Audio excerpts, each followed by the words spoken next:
ಬಾಗೇಪಲ್ಲಿ ಪಟ್ಟಣದ ಗೂಳೂರು ವೃತ್ತದಲ್ಲಿ ರಾಜ್ಯ ಏಡ್ಸ್ ಪ್ರಿವೆನ್ಷನ್ ಸೊಸೈಟಿ, ಚಿಕ್ಕಬಳ್ಳಾಪುರ ಜಿಲ್ಲಾಡಳಿತ, ಜಿಲ್ಲಾ ಪಂಚಾಯತ್, ಜಿಲ್ಲಾ ಆರೋಗ್ಯ ಮತ್ತು ಕುಟುಂಬ ಕಲ್ಯಾಣ ಇಲಾಖೆ, ಜಿಲ್ಲಾ ಏಡ್ಸ್ ಪ್ರತಿಬಂಧಕ ಮತ್ತು ನಿಯಂತ್ರಣ, ಬಾಗೇಪಲ್ಲಿ ತಾಲೂಕು ಆರೋಗ್ಯ ಇಲಾಖೆ, ಮಂಡ್ಯ ಜಿಲ್ಲೆ ಶ್ರೀರಂಗಪಟ್ಟಣ ಅರುಣೋದಯ ಕಲಾ ತಂಡ ಸಹಯೋಗದಲ್ಲಿ ಏಡ್ಸ್ ವಿರುದ್ಧ ಜನಜಾಗೃತಿ ನಾಟಕಕ್ಕೆ ಚಾಲನೆ ನೀಡಿದರು.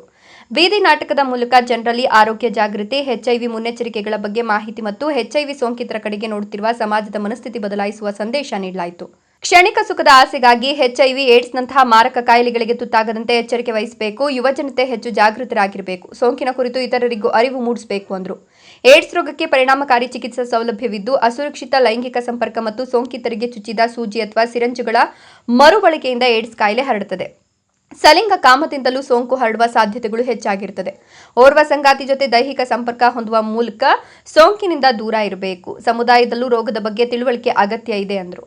ಎಚ್ಐವಿ ಏಡ್ಸ್ ಸೋಂಕು ತಗುಲಿರುವ ಬಗ್ಗೆ ಅನುಮಾನ ಇದ್ದರೆ ತಕ್ಷಣ ಆರೋಗ್ಯ ಕೇಂದ್ರಗಳಿಗೆ ತೆರಳಿ ತಪಾಸಣೆ ಮಾಡಿಸಿಕೊಳ್ಳಬೇಕು ಎಂದರು. ಎಚ್ಐವಿ ಏಡ್ಸ್ ಮುಕ್ತ ಕರ್ನಾಟಕ ಮಾಡುವ ಉದ್ದೇಶದಿಂದ ಆರೋಗ್ಯ ಇಲಾಖೆ ಸಮರೋಪಾದಿಯಲ್ಲಿ ಕೆಲಸ ಮಾಡುತ್ತಿದೆ. ಬೀದಿ ನಾಟಕ, ಇತರ ಮಾಧ್ಯಮಗಳ ಮೂಲಕ ಜನಜಾಗೃತಿ ಮೂಡಿಸಲಾಗುತ್ತಿದೆ. ಏಡ್ಸ್ ರೋಗಿಗಳ ಬಗ್ಗೆ ಅಪಹಾಸ್ಯ ಮಾಡುವ ಬದಲು ಸಾರ್ವಜನಿಕರು ಮತ್ತು ಸಂಘ ಸಂಸ್ಥೆಗಳು ಅವರಲ್ಲಿ ಆತ್ಮಸ್ಥೈರ್ಯ ತುಂಬಬೇಕು ಹಾಗೂ ಎಚ್ಐವಿ ಏಡ್ಸ್ ಸೋಂಕಿತರ ಜೊತೆ ಪ್ರೀತಿಯನ್ನ ಹಂಚಿರಿ, ಎಚ್ಐವಿಯನ್ನ ತಡೆಗಟ್ಟಿ ಅಂತ ಹೇಳಿದರು. ತುಂಬಾ ಜಾಗೃತಿಯಿಂದ ಅರಿವು ಮೂಡಿಸಿದ್ದಾರೆ.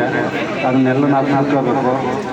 ಬಾಗೇಪಲ್ಲಿ ತಾಲೂಕಲ್ಲಿ ಸುಮಾರು ಎಚ್ಐವಿ ಕೇಸು ಸುಮಾರು 1500ವರೆಗೂ ಹೋಗ್ತಾ ಇದೆ. ಹಂಗಾಗಿ ಎಲ್ಲರೂ ಜಾಗೃತಿಯಿಂದಿರಬೇಕು ಅಂತ ನಾನು ಮನವಿ ಮಾಡ್ಕೊಳ್ತಾ ಇದ್ದೇನೆ. Ganesh R, Bagepalli, royals Kannada.